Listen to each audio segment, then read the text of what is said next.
Hello, हाय, नमस्ते. मी रुपाली. आपल्या कथाप्रेमी या चॅनलवर तुम्हा सर्वांचं अगदी मनापासून स्वागत आहे. जास्ती वेळ न घेता कथेला सुरुवात करूया. ज्यांनी पाठीमागचे भाग वाचले नसतील त्यांनी नक्की वाचा. अद्विया माफियाचे निषिद्ध प्रेम, भाग 9. तेवढ्यात सियाला एका वेगळ्या केबिनमध्ये बोलावण्यात आलं. मिस सिया, तुम्हाला आमच्या कंपनीच्या CEO-च्या पर्सनल सेक्रेटरी म्हणून हायर करण्यात आलं आहे. तुम्हाला थेट त्यांच्याच अंतर्गत काम करावं लागेल, असं समोरचा व्यक्ती औपचारिक स्वरात म्हणाला.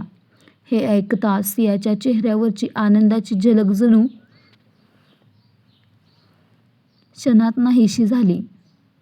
तिच्या मनात एक विचित्र अस्वस्थता पसरली. का कोण जाणे, पण हृदयात कुठेतरी खोलवर भीती दाटून आली होती. समोर कोण उभा असणार आहे याची तिला कल्पनाही नव्हती. CEO ची पर्सनल सेक्रेटरी हे शब्द तिच्या कानात घुमतच राहिले. तिचा श्वास घशात अडकल्यासारखा झाला. चेहऱ्यावरची हलकीशी स्मितरेषा एका क्षणात गायब झाली. ती स्वतःला सावरायचा प्रयत्न करत होती. तोच एक स्मार्ट दिसणारा व्यक्ती तिच्या जवळ आला. त्याच्या हातात काही फाईल्स होत्या. मिस सिया, त्याने सौम्य आवाजात विचारलं. मी मिस्टर महाजन यांचा असिस्टंट आहे. तुम्हाला कंपनीच्या काही डॉक्युमेंट्सवर साईन करायचे आहेत. कृपया इथे साईन करा, असं म्हणत त्याने टेबलकडे इशारा केला आणि फाईल तिच्यासमोर ठेवली. सियाची नजर जशी फाईलवर पडली तसं तिचं हृदय पुन्हा एका वेगानं धडधडू लागलं. ती थोडीशी अडखळत म्हणाली, पण मी तर अजून जॉईनिंगही केली नाही, मग आत्ताच साईन का? असिस्टंट क्षणभर गोंधळला, पण लगेचच हलकंसं हसत म्हणाला, मॅडम, तुम्ही CEO-च्या पर्सनल सेक्रेटरी आहात, म्हणून तुमचं साईन महत्त्वाचं आहे, बाकी कर्मचाऱ्यांचं नाही. सिया काहीशी घाबरून फाईलकडे पाहत राहिली.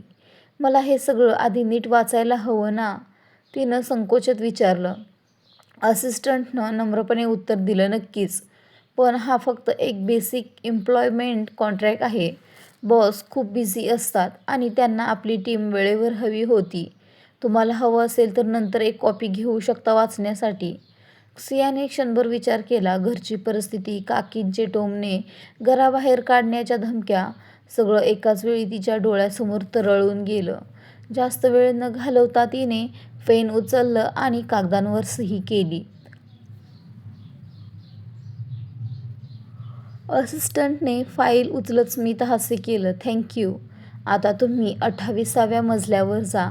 CEO-च्या केबिनमध्ये ते तुम्हाला तिथेच भेटतील. सियाचं हृदय क्षणभर थांबल्यासारखं झालं. 28वा मजला, टॉप फ्लोअर, आणि तिथे CEO. तिचे पाय आपोआप लिफ्टकडे वळले, पण प्रत्येक पावलागणिक तिच्या हृदयाची धडधड वाढतच चालली होती. 28व्या मजल्यावर लिफ्ट उघडताच तिने एक खोल श्वास घेतला. समोर एक भलं मोठं काचेचं केबिन होतं. त्यावर सिल्वर अक्षरात लिहिलं होतं, CEO महाजन. ती थोडीशी घाबरत पुढे सरकली आणि दरवाजाजवळ येऊन थांबली. तिचं हृदय इतकं जोरात धडधडत होतं की जणू ते बाहेरच उडी मारेल. हात थंड पडले होते, कपाळावर घाम, डोळ्यात भीती आणि संकोच. ती स्वतःशीच पुटपुटली, मला असं काय होतंय? हा CEO कोण आहे हेही माहीत नाही. देवा, तोच तो राक्षस नको असू दे जो माझ्या आयुष्याच्या मागे लागलाय. प्लीज. तिच्या डोळ्यातलं दुःख स्पष्ट दिसत होतं. हात घट्ट एकमेकात गुंडाळलेले, पाय जागेवर टिकवण्याचा प्रयत्न. आत जाण्याची जणू हिंमतच हरवली होती. तेवढ्यात मागून वेगवान पावलांचा आवाज आला. असिस्टंट घाईघाईने तिच्याजवळ आला. मिस सिया, तुम्ही अजून इथेच का उभ्या आहात? ती थोडीशी दचकली. मी, असं म्हणत असतानाच त्याने तिच्या हातात एक स्लिम टॅब्लेट दिलं. हा आजचा शेड्यूल आहे, बॉसला सांगायचं आहे, आणि प्लीज आत्ता आत जा, ते वाट पाहत नाहीत. असं बोलून तो अक्षरशः पळतच निघून गेला. जणू त्यालाही त्या बॉसची भीती होती. सिया काही क्षण टॅब्लेटकडे पाहत राहिली. आता मागे फिरण्याचा कोणताही मार्ग नव्हता. तिने एक खोल श्वास घेतला.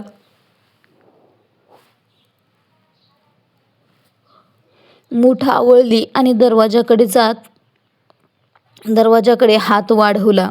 थरथरत्या हाताने तिने हलकीशी टकटक केली. आतून कडक गंभीर आवाज आला, "कम इन." त्या आवाजातच असं काहीतरी होतं की समोरच्याला आपोआप अधीन व्हावं. सियाने पुन्हा एकदा खोल श्वास घेतला आणि दरवाजा उघडून आत पाऊल टाकलं. खोलीत हलकीशी अंधुक रोषणाई होती. मोठ्या काचेच्या खिडक्यांतून बाहेरचं शहर दिसत होतं. समोर एक उंच भक्कम व्यक्ती उभी टेबलकडे पाठ करून बसलेली होती. केवळ त्याची उपस्थिती सियाला अस्वस्थ करण्यास पुरेशी होती. ती स्वतःला सावरत म्हणाली, "गुड मॉर्निंग सर, मी तुमची नवी पर्सनल सेक्रेटरी आहे. माझं नाव." इतक्यात त्या व्यक्तीने खुर्ची अचानक फिरवली. खुर्ची फिरण्याच्या आवाजासोबतच चेहरा पण समोर आला. सियाचे डोळे विस्फारलेच राहिले. तोच चेहरा, तीच नजर, तोच अहंकार. तुम्ही?" तिच्या तोंडून घाबरलेली किंकाळी निघाली. तिचा श्वास अडकल्यासारखा झाला. ती जागच्या जागी गोठली. अद्वैतच्या डोळ्यात विचित्र चमक होती, जणू त्याने विजयाची पहिली पायरी चढली होती. "म्हणजे आता आपली भेट रोज ऑफिसमध्ये होणार?" तो थंड हसत म्हणाला. सियाचा चेहरा पूर्णपणे पांढरा पडला होता. तिचं आयुष्य पुन्हा एकदा त्याच सापळ्यात अडकलं होतं. तोच माणूस, तोच चेहरा, तोच डोळे आणि तोच घमंड. "तू?" सियाच्या तोंडून घाबरलेली किंकाळी निघाली आणि तिचा श्वास जणू थांबलाच. ती जागच्या जागी गोठून गेली. जणू कुणीतरी तिला जमिनीत खिळवून ठेवलं होतं. अद्वैतच्या डोळ्यात एक विचित्र चमक होती, जणू त्याने विजयाची पहिली पायरी चढली होती. "तर मग आता आपली भेट रोज ऑफिसमध्ये होईल." थंड स्मितहास्य करत तो म्हणाला. सियाचा अक्षरशः चेहरा पांढरा फिकट पडला होता. ती समोर उभ्या असलेल्या त्या व्यक्तीकडे अविश्वासाने पाहत राहिली. तिच्या नशिबाने इतका भयानक खेळ मांडला आहे यावर तिला विश्वासच बसत नव्हता. डोळ्यात वेदना साठू लागल्या होत्या. तिला अजूनही वाटत होतं की हा माणूस तिचं घर हिसकावून घेण्यासाठी तिच्या मागे लागला आहे. पण ती किती मूर्ख होती. समोर बसलेला माणूस इतका श्रीमंत, इतका पॉवरफुल होता की मोठमोठ्या जमिनी, घरे, प्रॉपर्टीज त्याच्यासाठी काहीच नव्हती. मग तिच्या त्या छोट्याशा घराचं त्याला काय घेणं देणं असणार? अद्वैत हलकंसं स्मित करत खुर्चीतून उठला आणि आत्मविश्वासाने चालत सियाच्या अगदी समोर येऊन उभा राहिला. सिया अजूनही शॉकमध्येच होती. तेवढ्यात तिला आपल्या चेहऱ्यावर कुणाच्या उष्ण श्वासाची जाणीव झाली. ती भानावर आली आणि समोर अद्वैत इतका जवळ उभा असल्याचं पाहून ती घाबरून मागे सरकली. पण तिचे पाय डगमगले. ती मागे कोसळणारच होती. तेवढ्यात अद्वैतने झटक्यात तिच्या कमरेभोवती हात घातला आणि तिला स्वतःकडे ओढलं. क्षणात सिया कापलेल्या पतंगासारखी ओढली जाऊन थेट अद्वैतच्या छातीवर आदळली. अद्वैतचा एक हात अजूनही पॅन्टच्या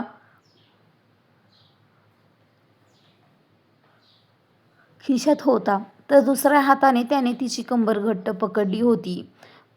पडण्याच्या भीतीने सियाने त्याच्या शर्टचा कॉलर घट्ट धरला आणि काही क्षणांनी तिला कळलं की ती कुणाच्या छातीला लागून आहे. ती झटक्यात वेगळी झाली, पण पूर्णपणे दूर जाऊ शकली नाही, कारण अद्वैतची पकड अजूनही तिच्या कमरेवर होती. थरथरत ओलसर डोळ्यांनी सियाने वर पाहिलं. आंसू आपोआप तिच्या गालावर ओघळले. अद्वैतचे जबडे आवळले गेले. तो तिला आपलं बनवू इच्छित होता. तिला चांगलं आयुष्य द्यायचं होतं. वेदना नाही, पण तरीही तो तिला वेदना देत होता. त्याने दुसऱ्या हाताची मूठ आवळली आणि स्वतःचा राग आवरण्याचा प्रयत्न केला. "तू रडतेस का?" तिरकं स्मित करत त्याने तिच्या गालावरचा थांबलेला आसू बोटाने उचलला. "अरे, हे असे वाया घालवू नकोस. हे जपून ठेव.